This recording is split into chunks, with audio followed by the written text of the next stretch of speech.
This video will be able to act as a one-stop shop for everything you want to know about Palworld. It works out that this video is coming out a little later than normal because there have been patches that change how some of these features work. So I've included those changes in the guide. Let's begin. All right, so the first thing that we're gonna have to do is choose what type of a game we're going to play. Are you gonna start your own world or are you gonna join somebody else's, right? So we're gonna go ahead in this case and start our own. Just be aware if you play online in a public server, there are hackers and they can destroy your base. So just watch out for that if you decide to play online. And then we're going to create a world. That's what you're gonna do and name it GigaFun. Okay, great. In here, there's some settings that you can change. Just know that you can come back and change the difficulty settings at any time you want. So tomorrow you can come change it to super hard and the next day you can change it to super easy and the game doesn't care. It doesn't affect your achievements. It doesn't affect anything when you change the settings. Also, there's custom settings. You can come in here and just turn off the things you don't like. If you don't want to drop all of your items every time you die and then have to do a corpse run to go gather your gear and your items, just turn this off. Nobody's going to judge you. A lot of us did it. It was the first thing I came in and changed. You know, if you like corpse runs, if you like taking the time to run back to your body after you die, if you enjoy that extra challenge, go for it. Keep that on. But there's lots of little settings in here that you can change. I wouldn't mess with too many of them too early until you kind of understand the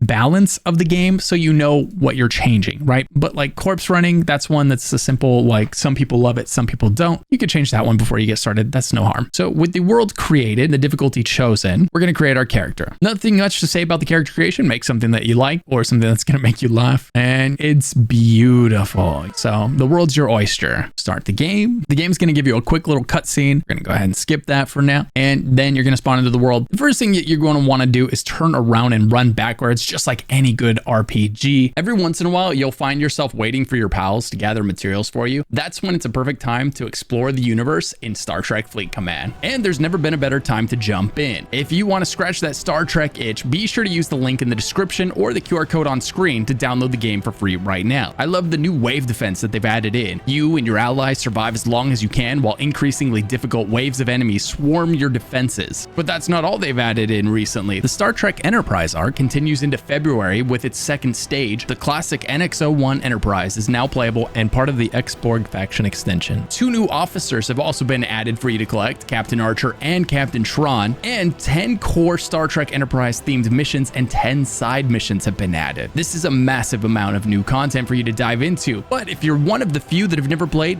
be sure to use promo code WARPSPEED to get 10 epic shards of Kurth. This code only works for new accounts. Instructions for redeeming your code can be found in the description below. Start your own alliance or join an existing one and explore the universe. Use the QR code on screen or my link in the description below for a special starter pack.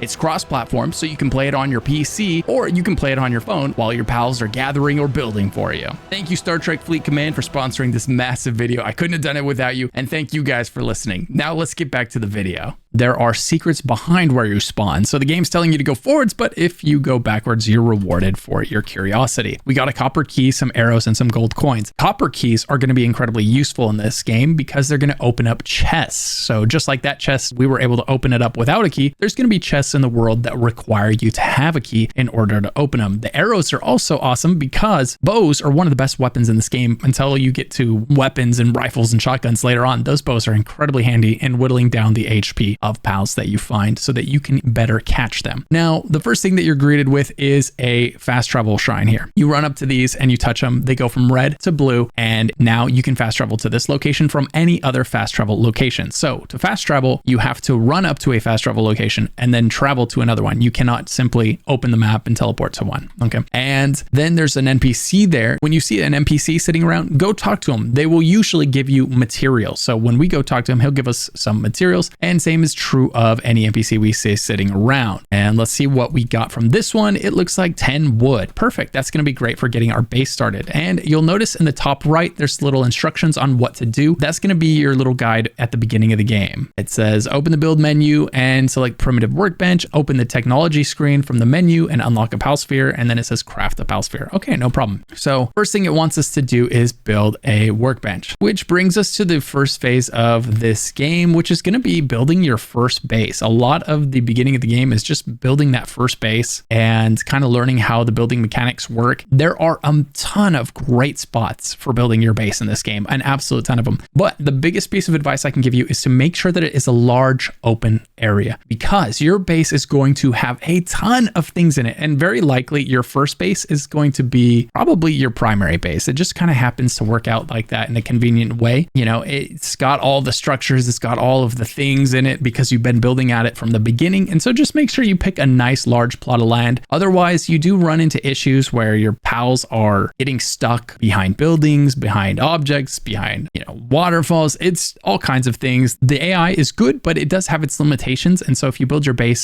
in a too cramped of a manner, it will cause your pals to get stuck from time to time. Now, just for example's sake, we're going to go ahead and use this nice large area here as our first base. It's pretty good because it's got stone, which we're going to use a lot of for our early construction. It's got trees. It's even got some iron right there. It's got more stone. It's got berries, which we'll need to not die, right? This is also a survival game. So if you don't eat, you die. If your pals don't eat, they die. So we're going to need those berries. It's got paldium over here. Look at that. And we've got some little lamb balls. That's okay. They're fine. And we've got some cativas there, as well as some chickpeas. So let's go ahead and build that workbench that it's telling us to build. Now we just hit level 2. We'll talk about what that means in a second here. We're going to build this bench. We're going to go like this, and it's a 5-second build time, not long at all. The later in the game you get, these build times will be astronomically long if you're building yourself, but your pals are going to be doing all the work for you. Now we've got the bench built, but in order to build things at this bench, we have to learn how to build them in our technology tree. And every time you level, so let's open up our menu system here. Our menu system has our inventory, our party, our technology tree, our pal deck, our guild, and our options menu. So the inventory, this is your inventory. This is everything you're holding. You do have a max weight at the beginning of only 300. However, there are ways to increase this, right? Over here on the bottom right, it says enhance stats. Every time you level, you get to invest some stats. The critical stats are going to be health, stamina, and carry weight, the bottom one here. Now, I will say stamina is one of those things that's much more useful in the beginning than it is in the end of the game, because in the beginning, you need more stamina so that you can mine ore without running out of stamina really quick. You need it so you can climb. You need it so that you can sprint. But later in the game, your pals are doing all of the mining. They're doing all of the chopping, so you don't need stamina for that. Later, your pals are doing most of the fighting, so you don't need stamina for that. And later, your pals are literally flying you everywhere, so you don't need to climb because you can fly. So stamina is one of those things where don't invest too much into stamina because it does have limited usefulness in the long term. But early on, you can't deny it's pretty useful. Health is always going to be useful. You know, you don't want to get one shot by a pal that you're fighting while your other pals are fighting that pal. So you'll be in combat and a pal will throw an attack at you. If you die, it resets the fight. So you want to make sure you beef up your character. Every point you put in here gives you 100 extra health. And for carry weight, we're going to go ahead and take carry weight because I am one of those people that I can't walk by things without picking it up. And we're going to need lots of materials in this game. It is a base building game. It is a survival game. It is a crafting game, right? So carry weight can't be overstated on how useful it is. Aside from that, in here, you can see your level. You can see your hunger. So we're at 80 out of 100. If we don't eat, this will continue going down until it kills us. There's our health. This is our shield, 0 out of 0. We don't have a shield yet. When we get one, that number will go up, and it shows us our level and how close we are to leveling, right? We're about, you know, a quarter of the way to the next level. It shows our weapons. You can have 1, 2, 3, 4 weapon slots. They're not always weapons. Sometimes it's various tools like your pickaxe and things like that. Sometimes it's a rifle. It's up to you. Then you've got accessories. These are like rings, necklaces, t-shirts, that kind of thing. We'll get into that more. And then at the bottom here, you've got your food bags, and you'll get better and better food bags, allowing you to hold more and more food. However, you really don't need more than 1 or 2 slots, honestly, because it's fairly easy to keep, you know, enough food in those 2 slots to keep you going. But these, the way they work is you put food in there and then your character will automatically eat it whenever they get hungry. Whenever this starts getting low, they'll eat it. So you don't have to manage that. You can focus on every other part of the game, not putting food in your character's mouth. You just have to keep a bunch of food in that slot. Your character will eat into it whenever they need to. Likewise, your pals will be in your party and they'll need food and they'll automatically eat out of here. So you're not micromanaging the food intake of yourself and your 5 pals that are in your party. Very, very useful. Okay. And then we've got, this is the party screen. When we collect some pals, you'll start to see them show up here. And then you've got the technology screen. Okay. The way this works is this number on the left is literally your level. So we're level 2. So we can go all the way up to the 2nd tier of the technology tree. When we hit level 3, we'll be able to unlock things in the 3rd tier, right? And so this is your level and you unlock things as soon as you hit that level. Very, very simple. Everything in the blue side of this tree, right? This is the ancient technology side. This is the blue side, the technology side. This, you get points every time you level. So you level up, you get points, you spend them in here, the ancient technology side, you have to kill these larger than life pals out there and these super pals, these rare pals, and that's going to give you ancient technology points. We'll show you more about that later, but just know that's kind of like your two different types of points and the way you advance through this tree. So at level 10, you'll unlock the ability to get this, but you'll need these ancient technology points in order to unlock it. So the first thing the game wants us to get is a pal sphere. And the reason for that is that's what we're going to use to capture pals. And if we hover over it, it tells us exactly what we need to craft this item. We need palladium fragments, we need wood, and we need stone. In order to mine palladium fragments, wood, and everything else, it's going to be a lot more efficient if we craft the right instruments, right? Like, so we want a stone pickaxe and we want a stone axe. So we're going to need some stone to grab both of those things. So let's go ahead and we'll just run around, grab some wood off the floor, some branches, some stone, and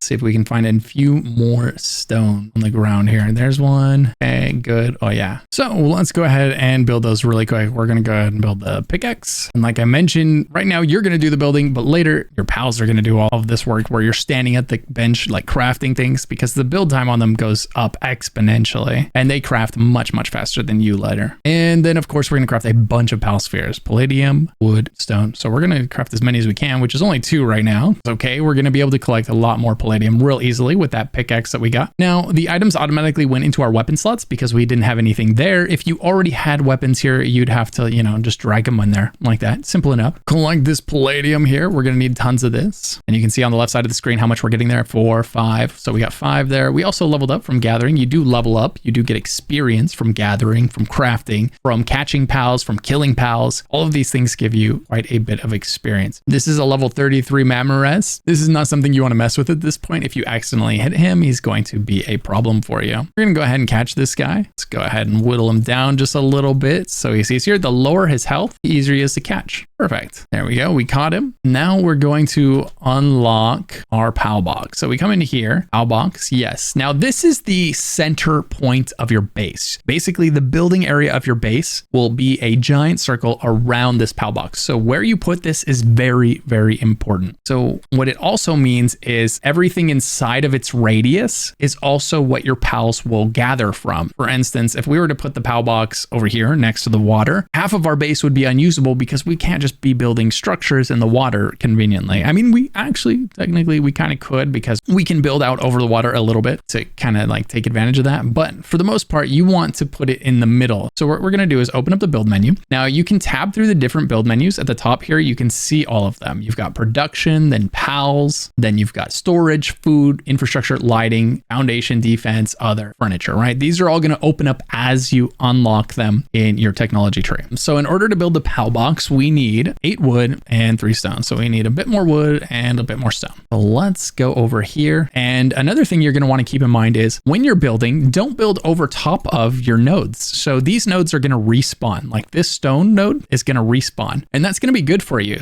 You're going to need a lot of stone in this game, both in the early game and in the late game. In the early game, you need it for crafting items like the tools we're using right now, weapons. And then in the late game, you can turn stone into palladium fragments using a crusher. So try not to build over top of your resource nodes because they do respawn. So kind of keep note of that, where they're located, build everywhere else. Don't build on top of them. Okay, there we go. We got the rock. I'm going to grab this tree here. And on the left side there, you can see all the stuff we're getting. By the way, trees give you both wood and fiber. So if you're ever looking for fiber, trees are where it's at. So now do your best to place this in the middle of everything and make sure you get as much of that stuff as you can. We set it there. Let's see. We can see the outline right here. See this line? So it looks like if we set it there, it's going to get all of this stuff here. It's going to miss these trees and it's going to get this stone in the back here. So I'm going to cancel that and we're going to go ahead and move it forward a little bit just to make sure it gets those trees up there. We're going to need a lot of that stuff later. Okay, so we're going to build this up and here we go. We've got that Cativa. So now we've got a pal box. What you're going to use the pal box for is basically storing every pal that you catch. You'll catch hundreds of these pals, right? Because you have pages. Look at this. At the top, I'm tabbing through all the pages and look how many pals are on each page. So you're going to have tons and tons of pals that you catch. The ones you put down here are going to actually work at your base. So if we drop him there, he's going to go ahead and start going to work, doing whatever he is proficient at. Now this brings us to proficiencies. So if we hover over a pal, we can press view details down in the bottom right there. It tells you what the button is and it tells us what this pal is capable of. So over here, it says it's a handy worker. It's good at transporting, gathering, and mining. Now, these are the things it can do. It cannot do kindling. It can't do planting, right? If it doesn't have a level next to it, it can't do that task. So if you need pals to chop wood down, then you're going to need lumbering pals, right? This one can mine. So he's going to mine, he'll gather. So gathering is going to be like those berries out there or any food that we plant. Mining is going to be the rocks and the ore. Transporting is whenever they hit these things, look, it's falling on the ground next to it. So transporters will grab that, pick it up, and then put it in your storage containers for you. Cooling will cool off the refrigerators that you're going to build to save food. This game has a system where food expires, which is probably the most annoying part of the game for me. I don't really care for that mechanic, but it's there. So what you need is a PAL that has the ability to cool the fridge so that the food doesn't expire on you too fast. This is especially useful for things like cakes. Then you've got farming. Different PALs yield different results. So the sheep right here, those guys over there, the lambos, right? We'll go catch one. If we grab a few of those, they will have that farming one, level 1, and they will yield wool for us by standing in the farming area. That'll drop wool on the ground. So if it has farming, that just means when they stand in that farm, they're going to drop some kind of resource. Sometimes they drop gold, sometimes they drop wool, all kinds of stuff. So this is going to be something you really want to pay a lot of attention to. The next thing I'll say is when something has a higher level, so handiwork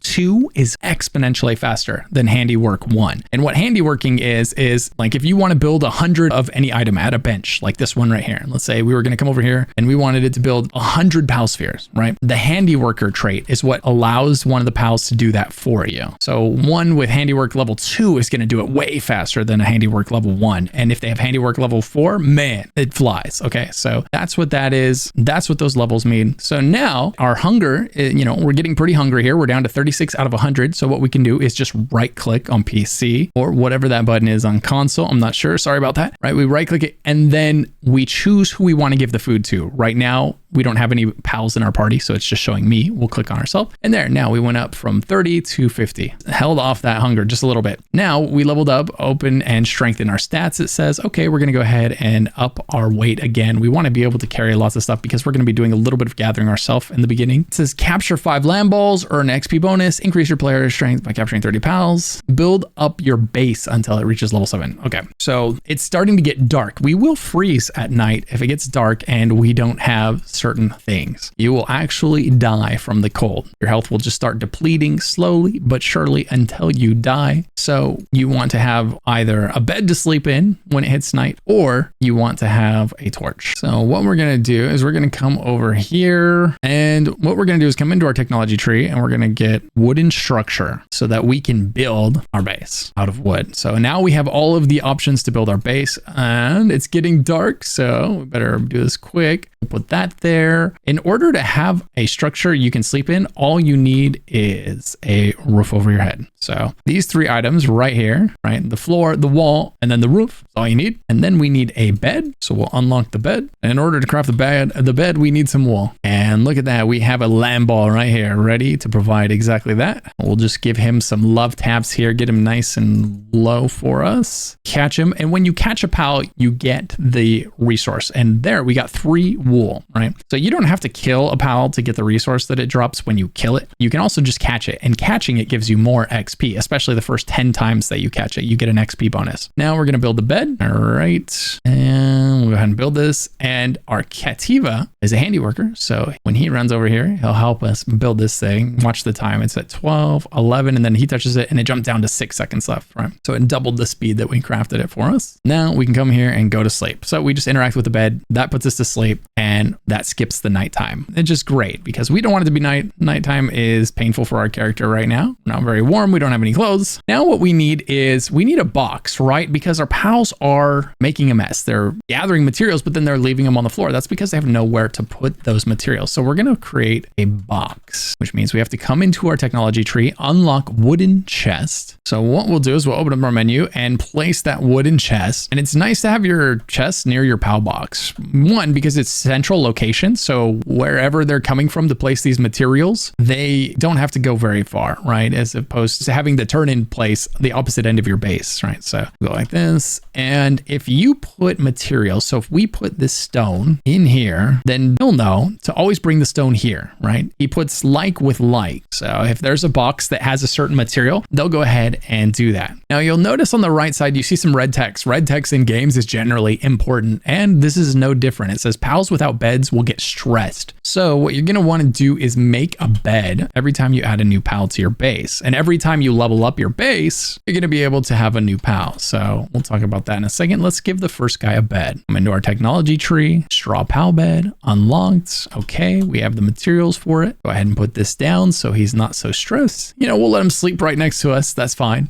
But what does it mean for them to be stressed? Well, that means that they're going to be less efficient. They're going to need to stop and take more breaks, rest. They're going to get angry and go take naps and stuff like that, and just generally work a lot less for you. Now, in order to have more pals working at our base, gathering more materials so that we can advance faster, right? I can't express how important it is to get lots of pals working as fast as possible. You don't want one pal gathering in your base. You want as many as you can have. So in order to do that, you have to upgrade your base. And if you look at your base here, it says base upgrade right there in the middle of the screen. For PC, we press V, and it says you need to build a wooden chest and deploy a pal to work. We've done both of those things, so we can upgrade. No material costs to upgrade. Now it says build a primitive workbench and build a shoddy bed. We did both of those things as well, so we can get that next upgrade. Now it says our max pals working at the base is 3. It used to be 1. So let's go get some more pals and put these things to work. We know we're going to want a couple of lamb balls because we are going to need wool. We're all out of pal spheres, so let's make a few pal spheres really quick. There we go. We got one of them. Our Cativa is fighting the other one off for us. Your pals that are assigned to your base will automatically defend it for you. They'll protect it the best of their ability or die trying. All right, this is a good time to talk about what happens when you're holding too much stuff, because I just happen to be doing that myself right now. When you're holding too much stuff, you can move, but slowly. It used to be that you couldn't move at all. Patch came out. Now you can move slowly. And if you had your grapple hook, you could use that to go large distances at a decent clip, but we don't have one of those yet. So for the meantime, when you're carrying too much stuff, it's going to go ahead and make you move really slow. In order to fix this, what you can do is you could split your stack and you could just drop it on the ground for a second. You can go ahead and drop off, you know, the items that are weighing you down, and then you can come pick it up, drop it off again. And that way, you know, if you don't want to be walking around super slow, it's not worth it. Now you'll notice that when we're building, the pals that we have captured are building things for us, right? It's greatly saving time. We don't have to stand there and build the item. They'll do it for us. And this is just the beginning. Now, the next thing that we want to build is a feed box. This is going to prevent your pals that are working on your base from starving. So we'll just go ahead and put this again somewhere central location is nice, because your pals are going to have to run here often and feed themselves. They're going to go ahead and when they pick up berries, they'll go ahead and drop them in here. And then whenever they need more food, you know, they get hungry, they'll come here to eat the berries that they gathered and put in here, or whatever crop you're growing. There's going to be multiple different types of crops in this game. You'll have berry crops, and then you'll have wheat crops. And basically the difference between them is the berry crops will only give you, let's say 10%, 20% of your fill, right? So you'll have to sit there and eat more berries, whereas the wheat will fill up 50% of their appetite, right? And so on. The higher level the crop, the more of their appetite that is satiated by each time they stop to eat, making them more productive. Now it wants me to build a campfire, build a berry plantation, deploy a work pal at the base. So we need one more pal at the base. We'll go ahead, boom, put our lamb there, and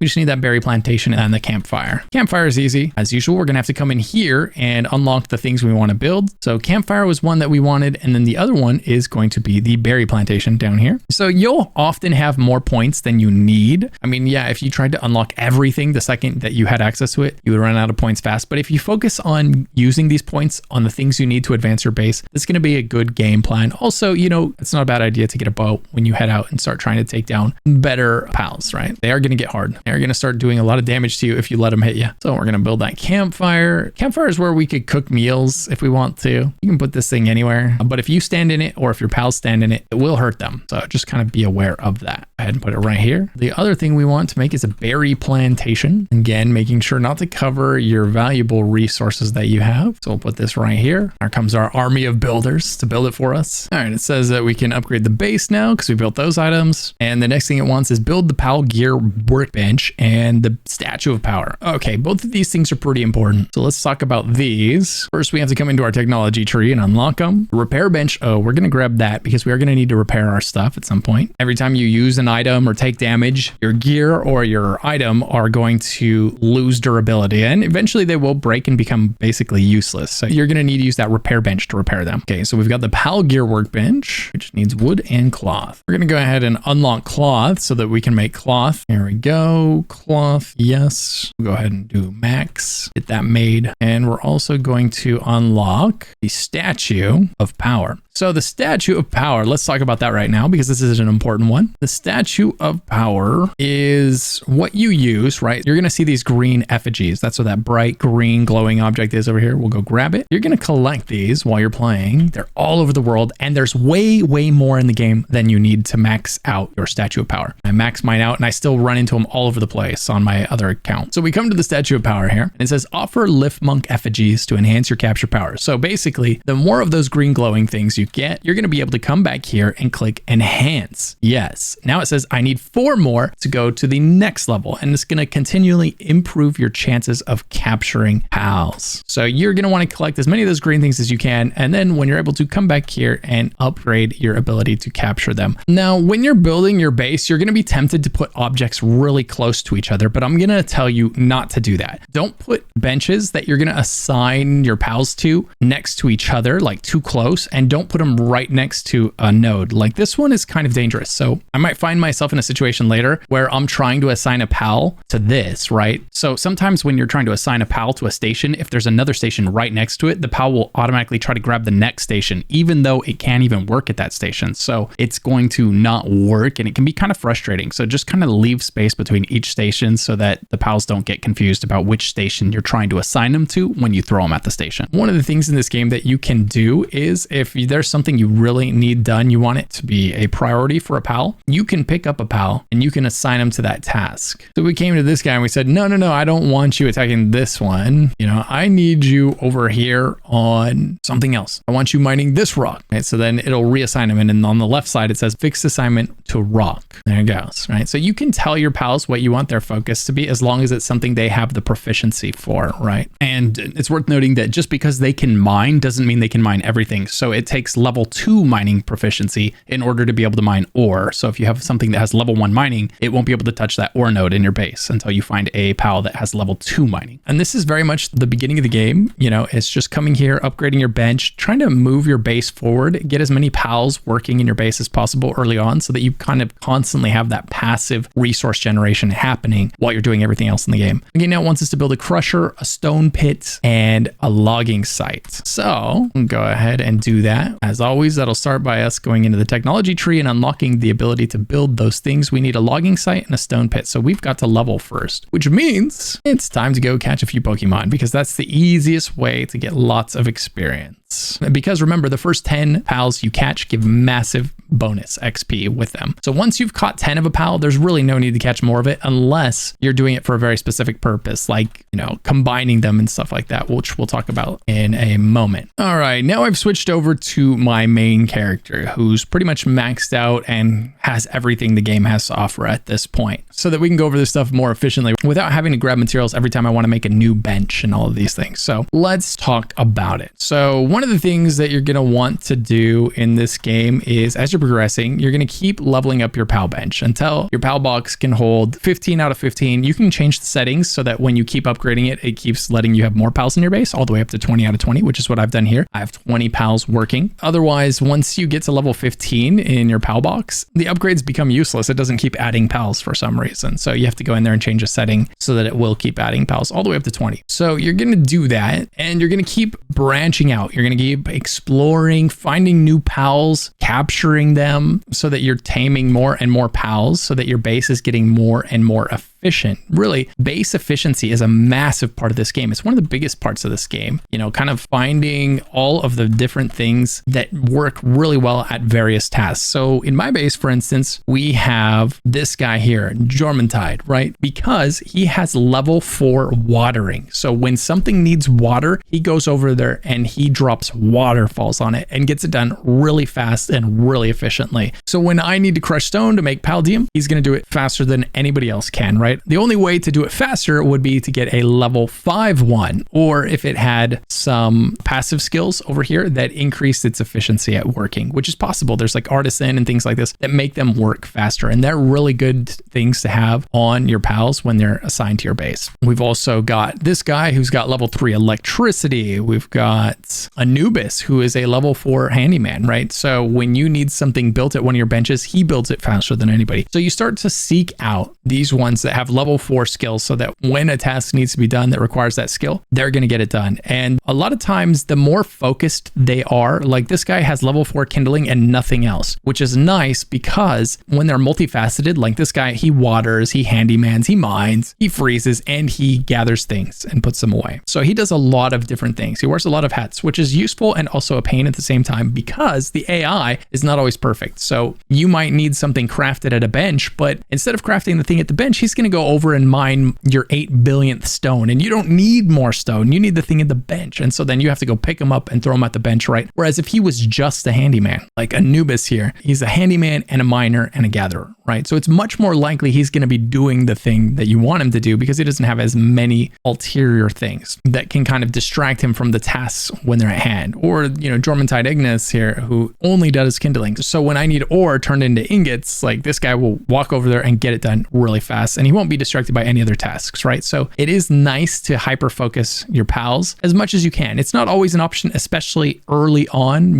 They're usually lower level of these specializations and they have multiple of them. So, you know, it's a gift and a curse because they'll do the thing you want them to do, and then whenever that thing's not available, they'll go do something else productive, which is also nice. So it's all about finding the balance that's right for you and right for your base. Now, as you venture out into the world, you'll eventually go up into places like this up here where it's really cold. It's very snowy, and you can't be there, especially at night, because at night it's colder in the cold areas and it's also colder in the hot areas. So if you go to a hot area during the day, you'll take damage if you don't have any heat resisting armor on. But if you go there at night, you'll probably be okay because that hot area cools down at night. You can explore places that you would have been unable to explore if you go there at the right time of day sometimes. So as you level up your PAL box, right? Mine is now level 20, but as you level it up, you're going to eventually unlock the ability to have a second base and then a third base. So your second base is one that is most likely going to arrive when you find yourself needing lots and lots and lots of ore. So great place for that base, if you can, is up here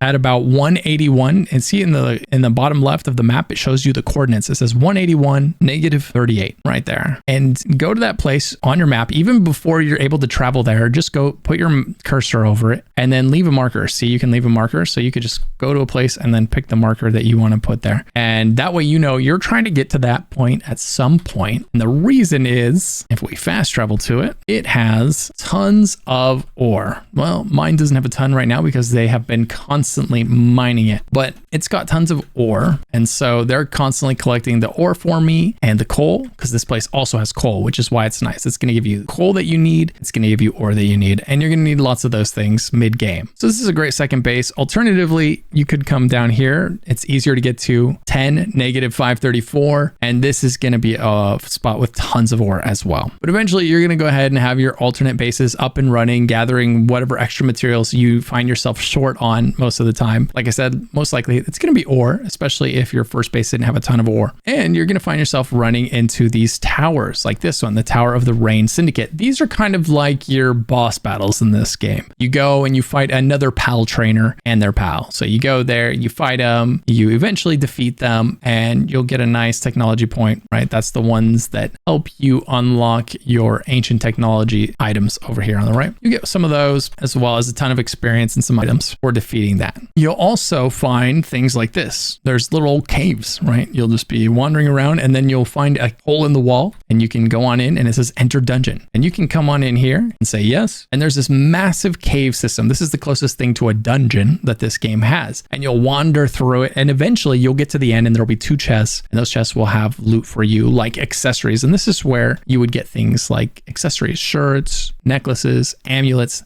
things to put in these slots right here will come from running through these dungeons and getting to the end and opening the 2 chests at the end of them. When you get to that point at the end, it can sometimes be hard to get back to the beginning. You might get a little bit lost. It is windy. There's a lot of forks and paths that can send you astray. And so the easiest way to get back to the beginning is just go return to title and then log back into the game, and the game will set you back out at the entrance. So you don't have to run all the way back. But if you're in there, you're deep inside and you're in trouble and you're lost and you just want to get back to the entrance, the easiest thing to do is return to title. And that's going to bring you right here where we're standing right now. And then you can continue about your day. That also works for these towers right here. The one I just showed you a moment ago on the map, this tower, the Tower of the Rain Syndicate. So when you're in there and you're fighting, if you're losing the battle, which a lot of times the first time you walk in there, it'll be kind of to test it out and see, am I ready for this? Is it going to be close? Is it not? Right? And there's a time limit on the fight. So sometimes you have no problem staying alive, but you don't do enough damage between yourself and your pals to defeat them in the time that you have, the 10 minutes that you have for the fight. So if you go in there and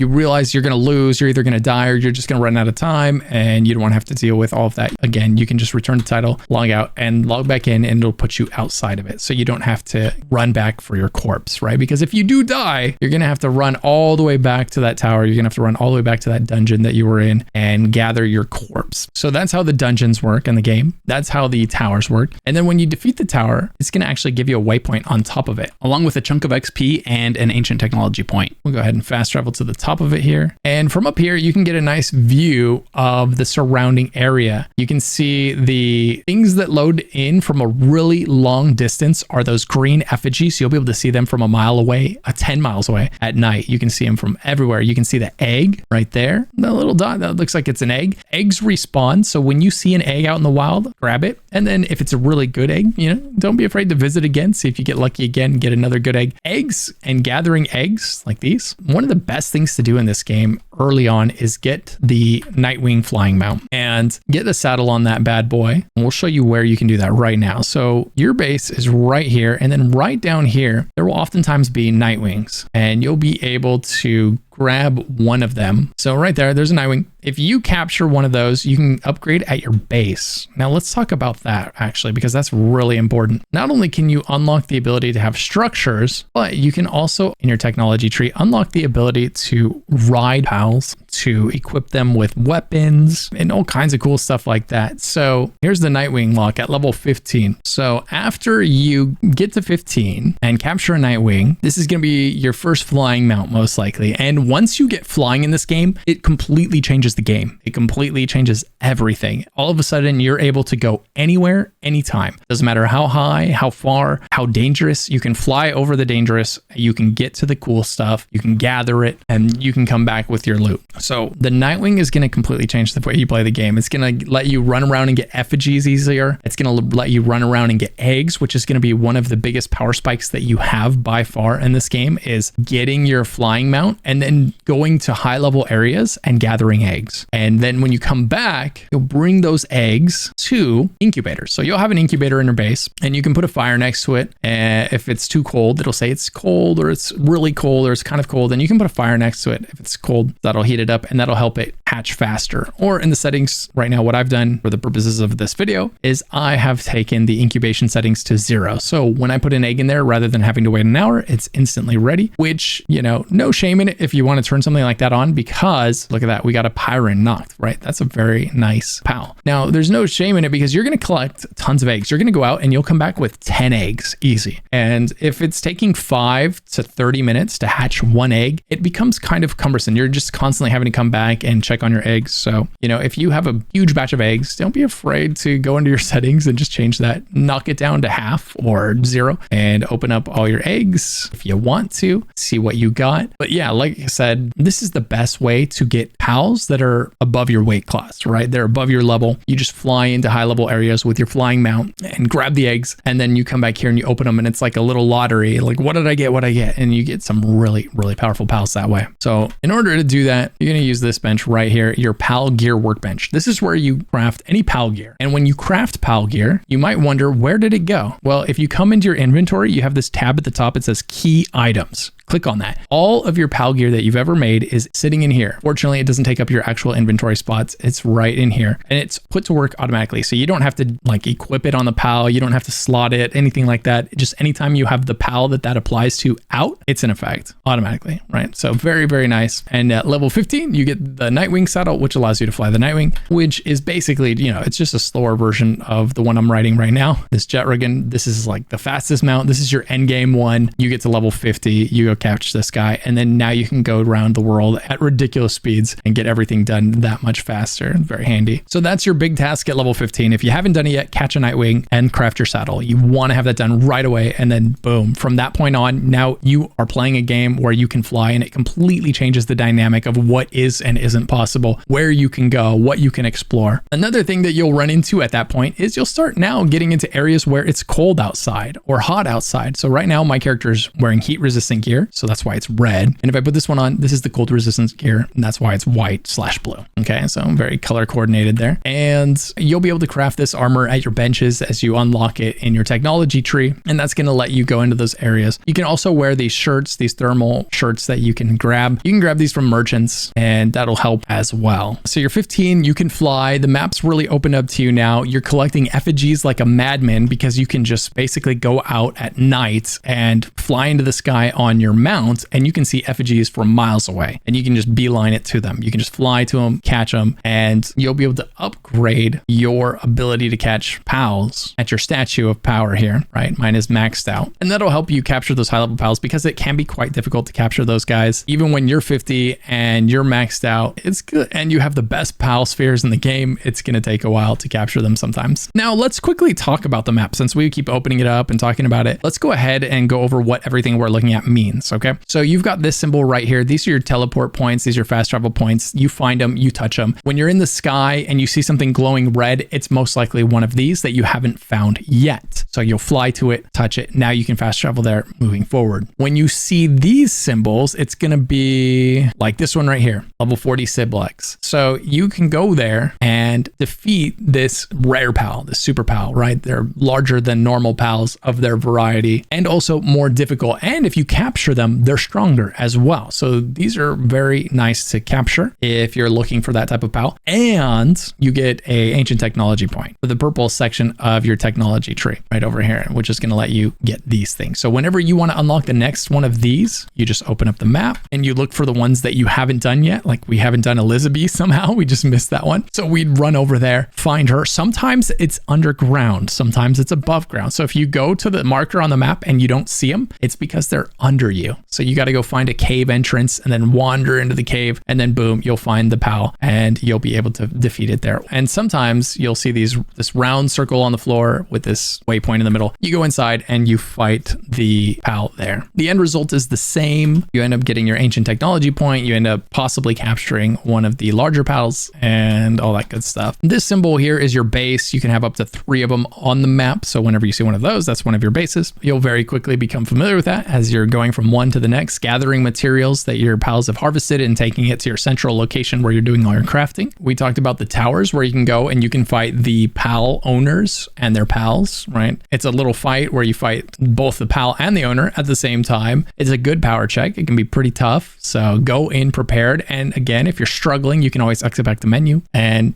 dodge the fight that way if you feel like there's no way you're going to win it. This is going to give you those ancient technology points and also a fast travel location on top of the tower. So you can use that to look around. You can use it to glide to new locations if you don't already have a flying mount, that kind of stuff. If you're looking at an area and it looks like it would be hot, it probably is. Like this lava over here, very hot. You're not going to want to go there without the appropriate gear. Likewise, this area over here with the snow, very cold. Or this area in the desert, it can be either or, you know. While you're out and about, you're going to be finding these, and these are basically crafting recipes that you have to have in your inventory. And if you have them in your inventory, then you can go to that bench. By default, you can create a tundra outfit, but if you have this recipe in your inventory, you can craft a better version of the tundra outfit, which will most likely require more materials, but be far better. So for example, this rocket launcher, I was able to craft this by unlocking it in my technology tree at level 49. It does 10,000 attack damage, right? So it's the 10,000 attack power. Then I found a recipe for this rocket launcher, same exact item, but legendary version through the recipe, through one of these schematics rather that I found. And it created the legendary version, which does 14,000. So a 40% increase in damage from this version of it over this version. So it's a massive upgrade when you're using those schematics to build the same thing. So if you see a schematic for a weapon that you're using, craft that baby. It's going to be a lot better than what you're using. Now, two more items that you're going to get early on that we haven't touched on yet are going to be your shield, which is a shield. It works like shields always work in these type of games. If you take damage, it depletes from the shield before it starts taking from your health. And if you don't get hit for a while, the shield will recharge to full. You should pretty much always have the best shield that is available to you through your technology tree. So as you level up, you will unlock better and better shields. So you got the mega shield, we come down farther, and now we have the hyper shield down here at 43, right? So you keep going down the tree, you keep unlocking better and better shields, and those shields are just going to have more and more value. So now this shield that I have right now, which is the hyper shield, has 1,045 hit points on it. Similarly, you'll get a glider. You'll unlock a glider in the technology tree very early on. I suggest getting it ASAP. It's going to be a great way to get down from ledges to glide places. And we'll talk about how to use gliders because by default, they're not terribly fast. They're not terribly efficient because they drain a lot of stamina. You know, just very short distances will drain a lot of stamina. There are pals that you can use as gliders and it'll use less, but look at how fast it's draining my stamina there, right? So that's why you don't use it a whole lot. I mean, once you get your flying mount, it's antiqued anyway. You never really touch it. No need. But until that point, what you can do is this game has like physics going downhill. So we can slide and you go real fast downhill and you can carry that momentum into your glider so that your glider goes really fast as well. Now look how far we have gone. We went all the way down this hill with one glide. Huge, very huge. So the glider can be made useful as long as you're using momentum to give it like a good start. And don't be afraid to sprint and then crouch, which causes you to slide. By the way, that's how you do that. You sprint, crouch. On PC, that's shift to sprint, C to crouch, and then boom, you're moving along at a good clip there. So that's how that glider works. While you're playing, you're going to need these items called ancient civilization parts. Basically, anytime you encounter a rare version of one, so if it has a name like this one, King of the Forest, Mamorest, there's 3 of them here because I have the spawn rate set up to 3x so I could farm ingredients faster. But the upside of that being I get ingredients way faster. The downside, I have to be able to fight 3 at once, which can be kind of hectic. But when you see these guys, these named rare versions, they will give you these ancient civilization parts when you kill them or capture them. So when you need more of those, look for guys like this. It doesn't have to be the Mamorest. It can be any of the large versions of these. And next, let's talk about status effects and catching these pals. So if you set a pal on fire, if it's burning, it makes it slightly more likely that you'll catch it. If it's electrocuted, it makes it slightly more likely that you'll catch it. And if it's frozen, it makes it slightly more likely that you'll catch it. So these things are all additive as well. So you can add multiple effects. So you can have one pal burning one while you also stun it with your stun baton, right? You can hit them like this and stun them, and their percentage chance of being caught will go from 10% up to 30%, for example, which when you're using expensive pal spheres, you know, those higher level pal spheres that you don't have a ton of yet, that can be huge savings for your materials, getting that up. So if you're having a hard time catching one, go ahead and give it a few whacks with your stun baton, get that stun to proc. It doesn't proc 100% of the time. So you have to hit it until it's stunned and you'll see the animation. Then it's time to catch it. You'll see chests like this. So let's talk about chests for a second. There's chests just like this one all over the game. And there's different colors of different tiers of these chests. And they are going to require keys to open. So for instance, we have some silver keys. There's copper keys. There's gold keys. The higher the quality the key is made out of, the better the chest that it can open. So some of these chests will say it requires a gold key. You can't open it if you don't have a gold key. The easiest way to get keys is actually just opening chests. So we'll open up this chest. It gave us gold coins, pal spheres, and a small pal soul. We'll talk about what that last one is for in a moment, but it could have given us a key. And then when we would have found a chest that requires a copper key,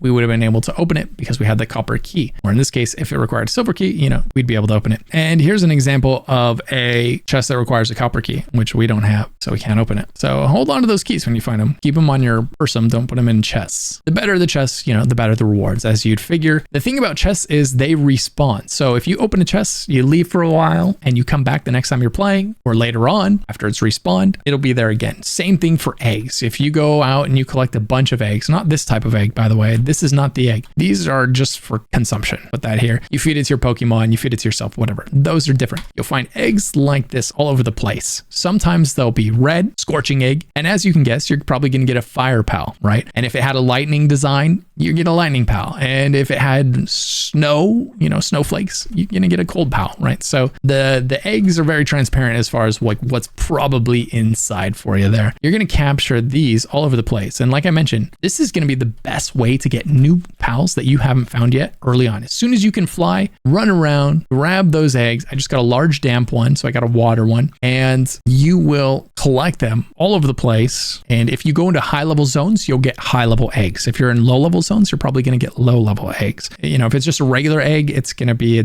probably a low level Pokemon. If it's a large egg, it's probably going to be a bit stronger. If it's a huge egg, it's going to be stronger still. So the eggs also have tiers. And like I said, just like the chests, when you find an egg, you can go back to that same location later and grab that egg again. You're not always going to get the same pal out of it, but you can repeatedly farm the same spawn location. So if you develop a route of where you can go and you can grab a bunch of eggs real quick, you can repeat that every so often. Now, here is what this game has. If you've never seen it before, this is a literal skill tree. Not by name, no, it's literally a skill tree. These fruits that you can grab off of here are skills that you can train your pals. So you look at it there, it says ice skill, icicle cutter, right? And this one is grass skill fruit, wind cutter. And this one is water skill fruit, bubble blast. Okay. So it's a literal skill tree. These have static locations. So when you find one, you can come back and gather the new fruits. The skills that the tree provides are random every time. So if you go back to the same tree, you're going to get different skills each time, not the same one. So a good thing to do if you're farming these and finding them useful is to leave a marker on your map when you find one. So we would place a marker like right here and be like, okay, yeah, right here, there's a skill tree. And then later on, we could come back and get more skills from it if we wanted to,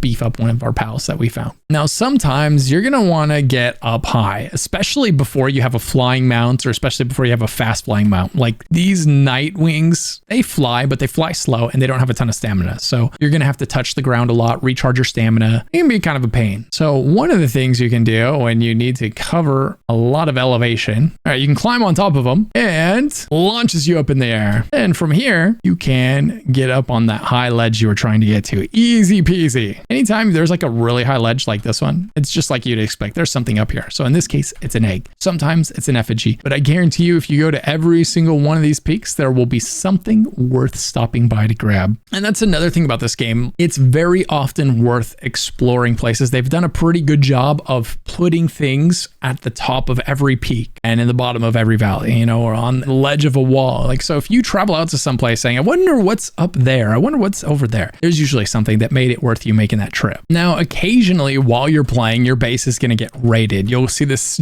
alert pop up on screen saying raid and red text everywhere. And you'll see this army of pals or syndicate members, these humanoids, come running at your base and you have to defend it. So what's going to happen is they're going to attack your base and then all your pals working on your base are going to try to defend it. And if your pals working on your base are low level, which oftentimes is the case, a lot of them will become incapacitated and basically die, but not permanently. Pals never die permanently. So when they're incapacitated, you'll come in here and their frame will be red and it'll say it's incapacitated. What you'll have to do is take it out of here and put it in here. And then a timer will start counting down from 10 minutes. So 10 minutes after you put it in here, it'll resuscitate itself. And then you can put it back in and it'll go back to work. Alternatively, what you can do is likewise, sometimes you'll be in combat and one of your pals will be fighting for you valiantly, right? And they'll get knocked down. They'll get incapacitated. They'll die in battle. And you'll have to come back here to revive them. So there's a couple of options that you have. Again, what you can do is you can come here and you can put them in your pal box. And after 10 minutes, they'll revive, right? Or you can put them in your party and you can go to bed and sleep overnight. So if it's night, you know, you can go sleep and they'll revive. Alternatively, what you can do is you can put them to work as a pal in the base. And what will happen then if they're incapacitated is one of the other pals will come by, pick them up and put them on a bed, set them on the bed, and they'll start resting. And they'll have low health, but they'll be on their road to recovery. So what you can do then is after they're on their road to recovery, you can put it back in your party. They'll have like half health, a quarter health, but they'll still be usable, which means, you know, for instance, if your flying mount is the one that went down, now you can use it to fly and its health will regenerate no problem while you're out and about. The thing about raids when they come around is they're relatively harmless. You'll just go ahead, you'll knock them down. It can be a good opportunity to capture pals that you don't have yet, because sometimes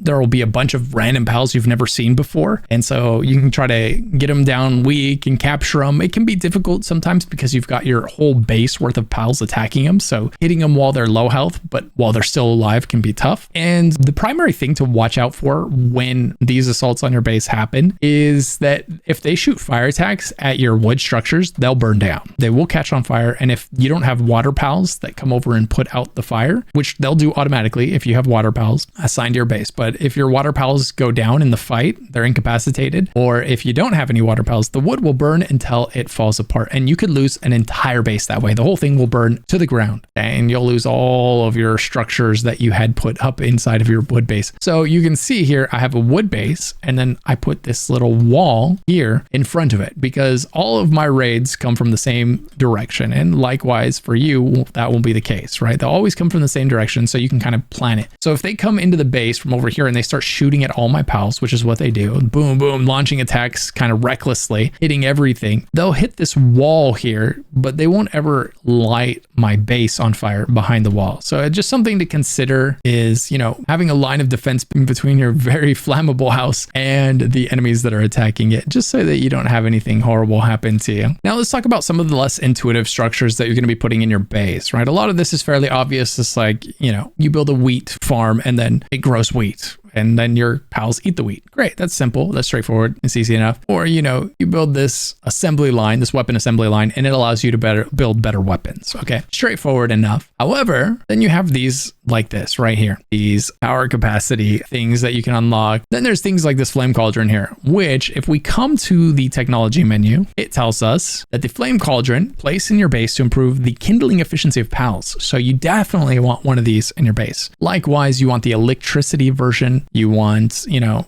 the cooling version if you're doing a lot of cooling, right? These are really useful to have in your base because anything you can do to increase their efficiency is very welcome, especially when you're waiting for them to finish tasks. So, you know, you put one of these in your base and that is going to apply to the whole base. So now whenever my kindling pals are at work, which they will be very often, they're going to be making ingots, refined ingots, or palmetto ingots for you. This is something you're going to need tons of at different stages of the game. You're going to need tons of ingots. And then at the end, you're going to need tons of palmetto ingots. So having that increased kindling efficiency for your guys is huge. Now, another thing that you can do to increase their efficiency, this one is a lot more time consuming though. Okay, so here we have a PAL condenser. Now, what a PAL condenser does, oh, nice. Are you hanging out up there, German Tide? Oh, very nice. What a PAL condenser does is basically you're going to collect multiples of the same type of PAL. Lots and lots of the same type of PAL oftentimes, right? Like right now, I have a ton of Guma. Right? So I can put one here and then I can feed the rest to it to level it up. And every time I do this, it adds another star to the Gumas. And the most important thing, the big part about this that's really exciting, while it's increasing their stats, you know, their health, their attack, their defense, whatever, while those things are increasing, the most exciting thing that this does is it increases their proficiency. So he is a planter. He is a level 1 planter. If I get this to 5 stars, he's a level 2 planter. Likewise, if I have my German Germantide Ignis right there, right? He is level 4 kindling. You can see it over here. Level 4 kindling. If I level him to 5 stars, he'll be level 5 kindling. Now, as I kind of mentioned briefly earlier, level 4 kindling is way slower. It's multiple times slower than level 5. So level 5 is multiple times faster than level 4. So in the time it takes the level 4 kindling to do one of these ingots, the level 5 will do multiple ingots, right? So it is way faster if you can get yourself up to 5. Now that is going to require you to combine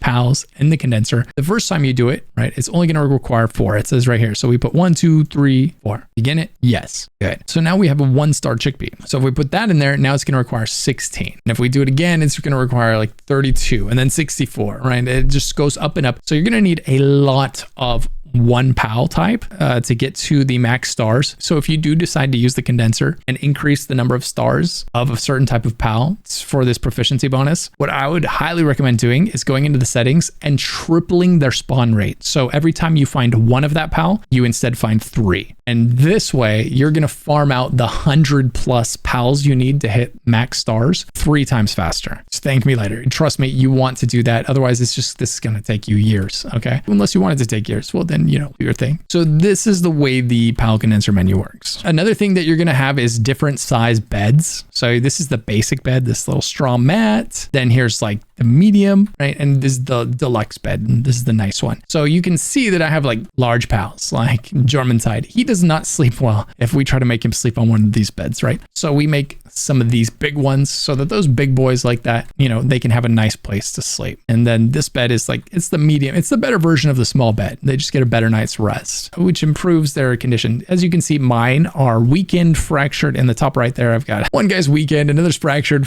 ulcer, right? They're not doing great. I probably need to have another one of these relaxation stations for them because it looks like they're overworking themselves. There's different levels of this. You've got your basic one, which is just a hot spring. And then you've got the high quality hot spring. And this just restores more sand. So if we go and we look at any of these, like if we look at this guy right here, at the bottom of the screen, it says his sand is 99 out of 100% there. We can see it on the bottom of the screen, right? And as that sand gets lower, he's less likely to want to work. And eventually he'll just take a break and stop working. So you want to make sure that they have one of these places where they can go and quickly restore their sanity. In other words, another thing that you have in this game is a ranch. That's what this is right here. So I kind of touched on it at the very beginning. We talked about how lamb balls will produce wool for you. They just go stand in an area and they produce wool. It just drops off of them, which is pretty awesome. There's also the meows will drop gold, so depending on what you catch, it drops different things, but only if it has the affinity to do so. So in order to use the ranch, it needs to have farming of some level, right? So the chickpea, it lays eggs, and if it's put in there, right, it'll lay eggs so that you can cook things, you can make meals out of them, whatever you're going to do with those eggs. Again, that's not the same type of egg that you hatch. That's not these type of eggs. It's the little tiny ones that you eat. So it has to have that farming proficiency, and then you can assign it here and it'll just create whatever it is that you need that it can create. Whether some of them are pal spheres, like really basic pal spheres can be nice early, or meow will make gold if you need gold so that you can just buy odds and ends that you need rather than go and farm them whenever you need them. Can be really efficient. You're definitely going to need a lot of cloth because you need cloth and you also need high quality cloth. And both of those come from wool. And so the high quality cloth in particular requires a lot of wool to make each one. So you're going to definitely want some lamb balls going to work in here on 1 year basis, making high quality cloth for you. You can also put a Siblix in there and that will directly produce high quality cloth. Similarly, you've got your breeding farm, which looks like this here. The breeding farm is a little bit confusing the first time you try to use it. So we'll try to break it down for you. What you're going to do is you're going to find a male pal and a female pal, right? And you're going to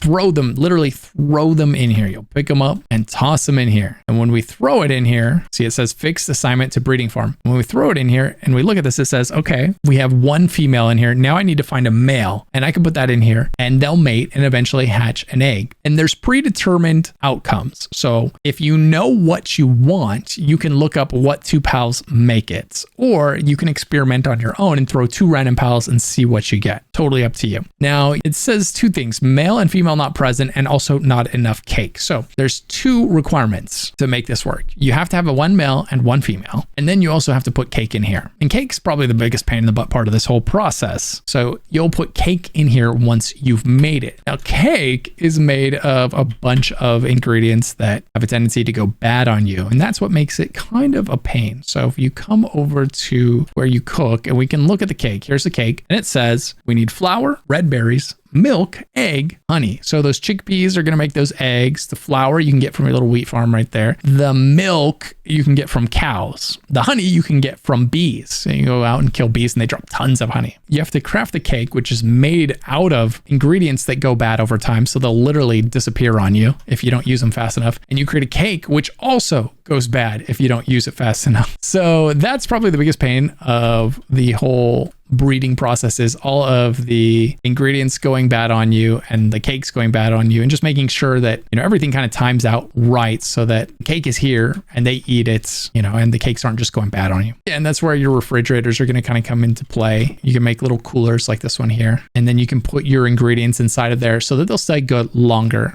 You know, so they're not just dying on you. And then you pick a pal with a freezing proficiency and assign him to that, and he'll keep it cool for you. See, as it says, required cooling above it right there. It tells you which pal it needs. You can make a lot of really good pals this way. You can't make all of the best pals, but you can make a lot of really good pals this way. Like, as far as I know, you can't breed a jet ragun, right? So you're gonna be able to make one of these. Come here, trying to get on you, you piece of shit. What is he doing? Thank you. So you're not gonna be able to make one of these guys from breeding. This is something you've got to go fight and capture on your own. Now you're going to see different types of fields, right? You've got berry plantation, wheat plantation, lettuce plantation, and there's even more beyond that, tomato plantation, right? And so basically the thing to understand is largely the later you get it, the better it is, right? The more satiating it is, the more of their hunger that it's going to fill, the more efficient they'll be when they're working on it. And also you can use it to maybe make some recipes at the cooking pot that we were just at a second ago. So you can come here and you can make some various food buffs. So like this one right here, this salad made by mixing lettuce and tomato, eating it slightly improves work speed for a period of time. So if you want your guys to work faster, you could have a tomato farm and a lettuce farm, and then you could create salads and, you know, give them a food buff while they're working, which is great. If that sounds like a pain in the butt, this is totally, like, I've found that this food system is totally one that you can completely ignore if you don't want the hassle of collecting specific ingredients, cooking specific meals, and using them before they expire, right? There's never been something I couldn't do because I didn't have food buffs, but there's a lot of things that we could have done probably quicker or easier if we had them. So, you know, pick your poison. Another bench we can talk about real quick is your medicine production bench. This is another one that while I've been playing, you can see that I have a lot of pals that could use some time off and some stuff like that, right? And the way to fix the weakened and the fractured and the ulcers is we could give them medicine that would address those specific issues. So if we hover over this one, it says strange medical supplies that are effective at treating ulcers and fractures. They do not heal health. So we could give this medicine to this guy right here and it would get rid of that ulcer for him, right? So if you see those status effects on your base pals, that's how you get rid of it. You come over here, you make some medicine and go ahead and give it to them. Now, when it comes to incubating eggs, if you want them to incubate faster, you have to get them to the right temperatures. This is going to either mean heating them or cooling them. And the way you do that is through these items right here. You've got your heater, you've got your cooler, and you can also use a fire. So sometimes if it's like let's say the lower level ones, a fire will be enough. You can place a fire, it'll warm them up. If it says it's still too cold, then that's when you're going to need to come in here and bust out the heater. I've been able to hatch everything with a simple fire and an incubation egg inside of my house. That seems to have been close enough to get everything to hatch in a fairly reasonable amount of time, although there have been some that required a little more effort than that. All right, now let's go over the technology tree and which items are especially useful, which items you want to spring for, which ones you can avoid. But if it says that it's furniture, like wooden living room furniture set, this is totally optional. It's purely decorative. You don't need it. If you don't want it, you don't have to spend your points on it. You can, but you don't have to, right? So it's totally really up to you if you want to get the furniture. So most likely you're going to prioritize weapons and base buildings, base structures, because you really want to keep getting those structures so that you're upgrading your PAL box, right? That's priority number one. You want to be upgrading your PAL box so you have more PALs working in your base. So you're going to want to grab those, anything that the PAL box says, hey, I need you to make one of these so you can upgrade me. Then you're going to make that, right? That's your first and foremost. Then you're going to want to get any PAL related harness that you, for a PAL that you're using is a good one to have. Some of these PAL harnesses are really good. Some are totally useless, especially if you don't find that PAL till well after. It's not worth making every single PAL harness or taking every single PAL harness, especially if it's a lower level PAL and you're now much higher level. Ranged weapons are really good in this game. Melee weapons are pretty underwhelming in my opinion. So a bow is going to be good. And then when you get a chance to get to the next ranged weapon, whether you want to get the poison bow or if you want to wait and spring for the 3-shot bow or the crossbow, which was a really nice upgrade. So I will definitely say go from the bow and definitely get the crossbow. This is a really good weapon, great damage, and arrows are really inexpensive to make. You can craft a ton of them out of stone and wood, which you have tons of, and you'll always have a ton of ammo for this, and it's going to put out good damage. After that, you'll start getting into rifles,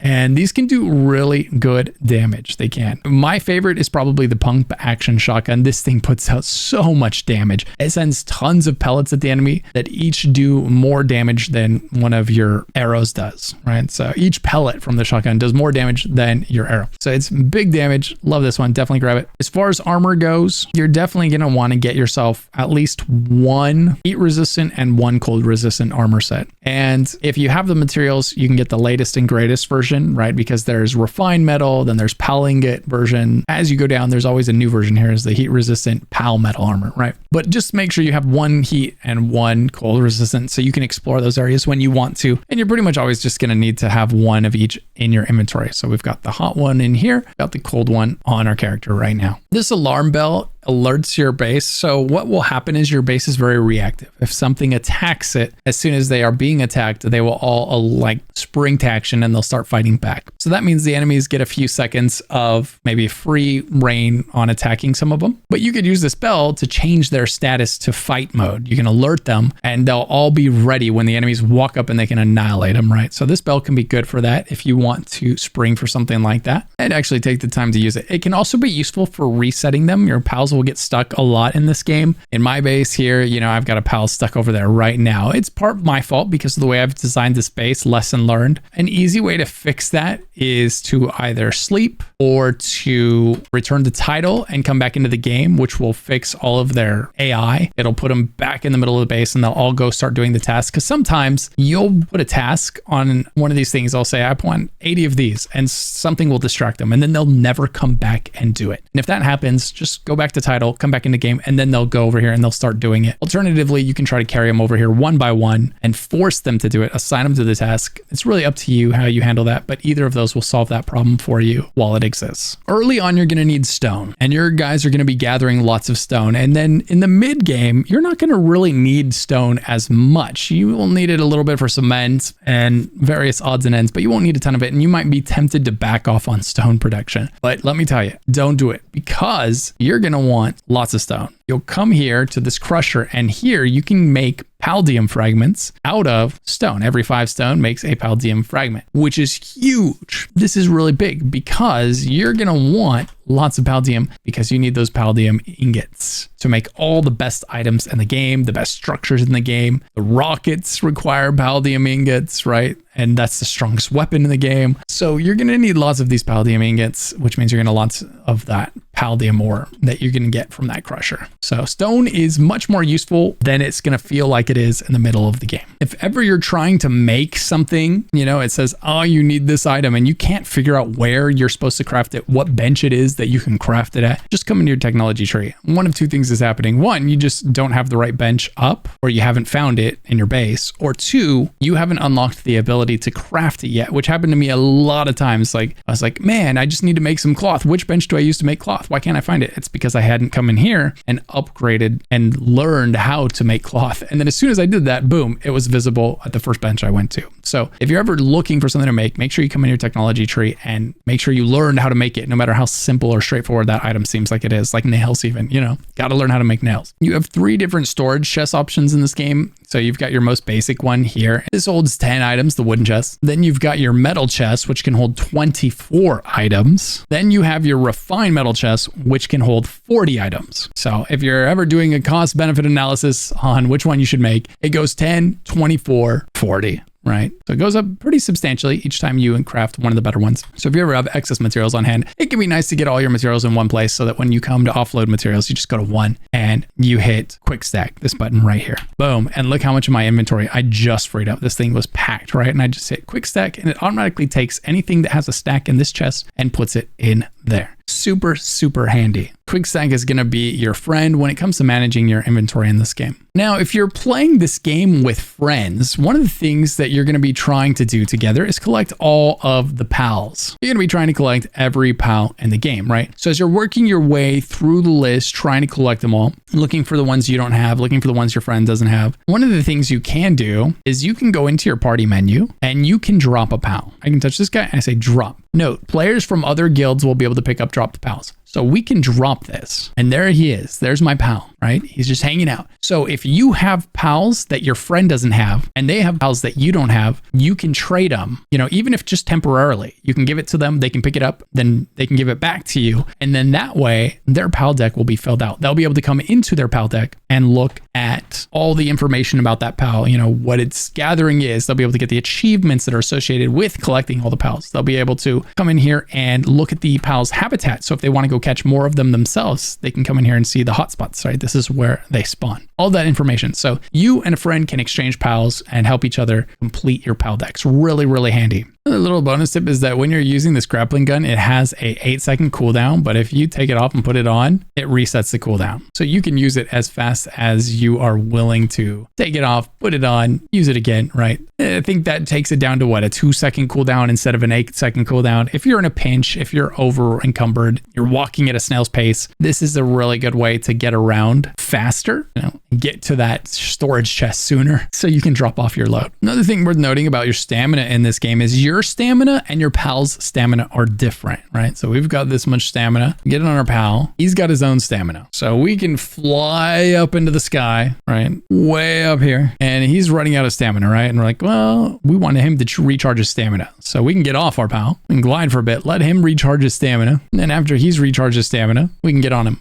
Fly again. Now, earlier I touched on the fact that you're going to have to repair items, right? If we look at my gear right now, we can see this shotgun, it's about half of its durability is gone, right? And my pickaxe, even more so. So what I would do is I would come here to the repair station. And if I have the materials to repair everything that is damaged, the repair all option right here will be lit up and I'll be able to press R and it'll repair everything. Now, you could do this, but I'm just going to say you won't always want to. So be careful using this because some of your items are going to consume interesting parts. So for example, if I wanted to repair my rocket launcher, it's going to consume palmetal ingot, polymer, carbon fiber, ancient civilization parts. And so early in the game, you might have items that are damaged that are going to be consuming some of those parts every time you go to repair them. Even though only a little bit of durability is missing, it's going to start consuming some very valuable materials on you. And so sometimes it's going to be better not to repair it yet, not to repair it until you have way more of that material than you need, or just to not repair it because you're going to replace that item. A lot of these items you replace before they break on you sometimes because you'll get the next tier of item and then you save yourself those materials, some of which can be kind of hard to come by, especially early on. I think the shield is a big one for people. They come back and they just constantly hit the repair on their shield before it really needs it, and they just chew through their civilization parts before they have a good stockpile, and then they wonder what's happening to all my civilization parts. All right, the next thing we're going to touch on is how important it is to keep up with, you know, moving up to the next tier of weapons. So if we shoot this guy with this, you see how much damage it did? All right, that's our little crossbow. We come to the shotgun and we're going to put one round into him. Look how much damage that did. That's the difference between the shotgun and the crossbow. The crossbow is a phenomenal one, especially for getting them low when, you know, you've already hit them once. But then you've got your rocket launcher, which let's see how much damage this does. It killed all of them, right?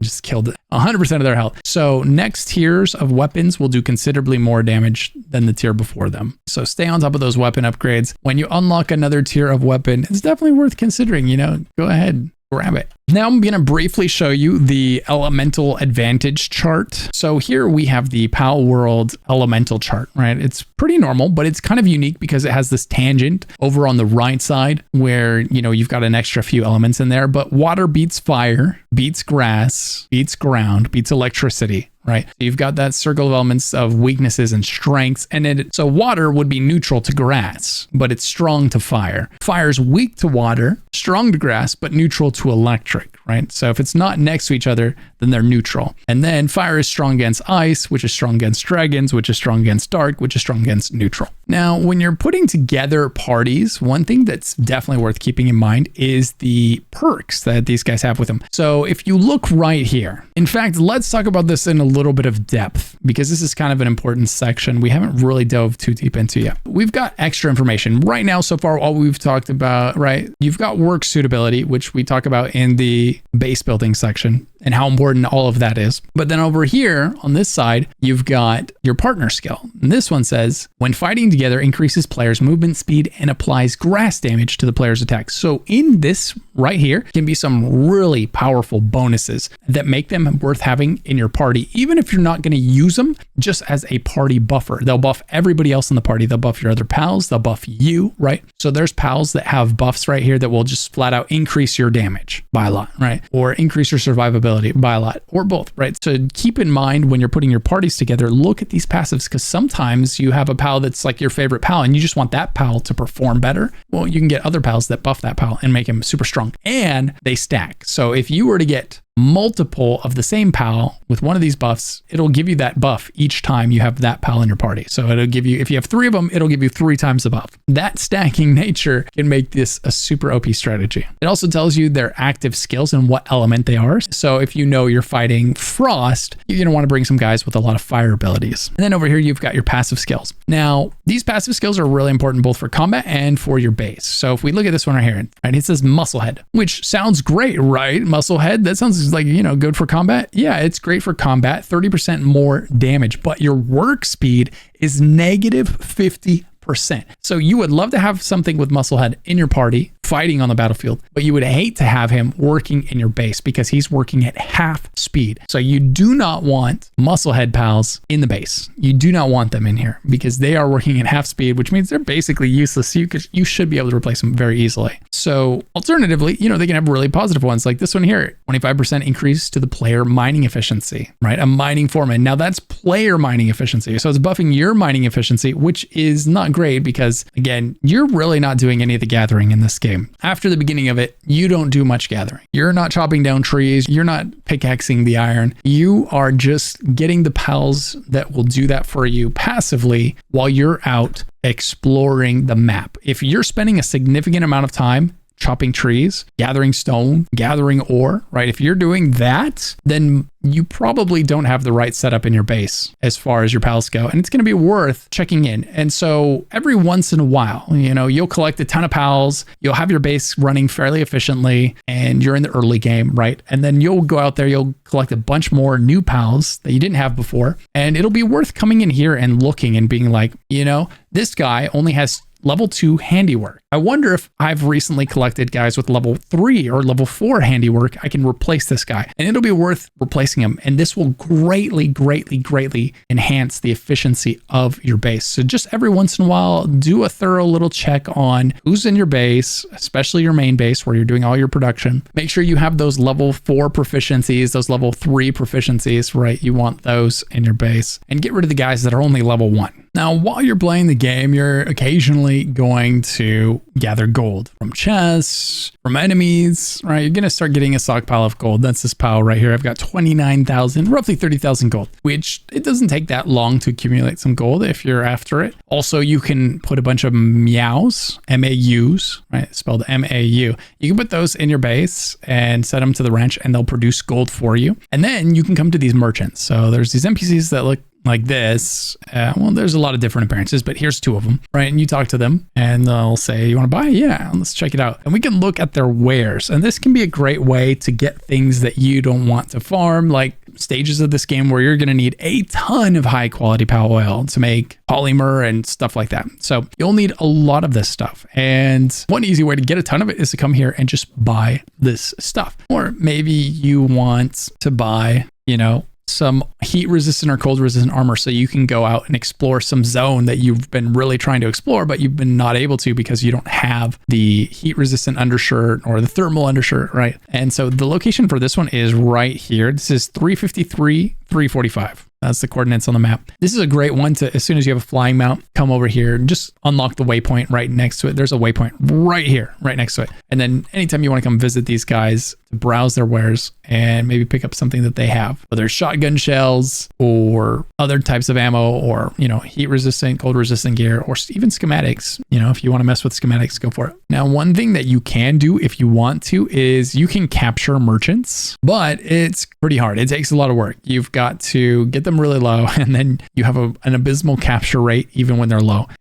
But when you do get them, you can put them in your base so that you don't have to make the journey out here to visit them, and you can buy stuff from them there. Another thing that you'll find all over the map are these bandit cans, these kind of things right here. And basically the way these work is you've got these syndicate thugs who are going to shoot you with guns, lots of guns. And then you'll see that there is a PAL in a cage in the middle. So this is another easy way to add PALs to your inventory, basically, of PALs. So you just come up and you hold F on PC, right? We're going to release this PAL. And as soon as we release it, it'll be added to our PAL tag, right? We've got it. It's now in our base at our PAL thingamabobber there. It's now in our base. So we can go back to the base and put it in the party. We can put it to work there, right? But it's in the PAL deck now. So this is just a nice, easy way to add PALs. And if you come back to this area later, this will reset and there will be another PAL that you can save. And these locations are all over the map. And I think that covers just about everything in Palworld. If you have any other questions, don't hesitate to let me know down in the comments below. I try to answer every single one.